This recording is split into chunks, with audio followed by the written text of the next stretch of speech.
C'est une grosse perte. C'est un... Comment je pourrais qualifier ça? Du gâchis. Geneviève Caïto est amère. Artisan d'art depuis 27 ans, elle était l'un des piliers de métiers d'art en Franche-Comté.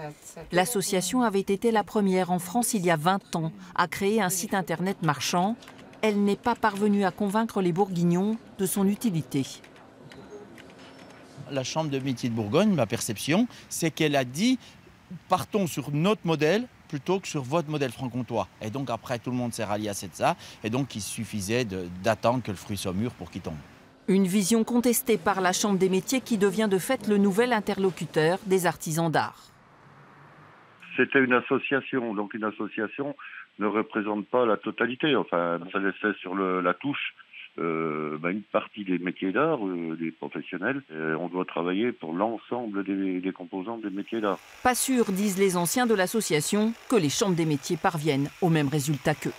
Elles connaissent les artisans d'art qui relèvent des chambres de métiers, mais tous les gens qui relèvent des professions libérales, artistes libres ou maisons des artistes, elles ne les connaissent pas. Donc quelles actions elles vont pouvoir mener pour ces gens-là quand on ne les connaît pas? La région, quant à elle, alertée par les artisans, n'a pas souhaité trancher. La région, elle est là en soutien aux associations, aux structures associatives locales ou fédérales, quel que soit leur échelon. Elle peut être là en soutien sur des projets précis, mais la région, elle n'a pas vocation à faire de l'ingérence dans la vie et dans l'histoire des associations. Métiers d'art en Franche-Comté a licencié son unique salarié et chaque artisan tente de poursuivre sa route de son côté. On met très longtemps à créer une dynamique, on met très longtemps à mobiliser les gens, à créer une réputation, parce qu'on faisait appel à nous.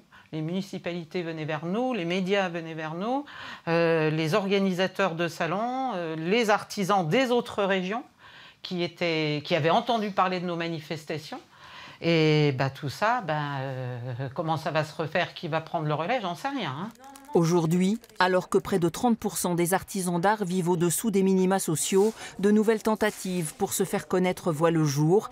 Ainsi, les boutiques éphémères se multiplient, à l'image de celles que 25 créateurs ont ouvert pour un mois à Besançon, dans l'ancien conservatoire.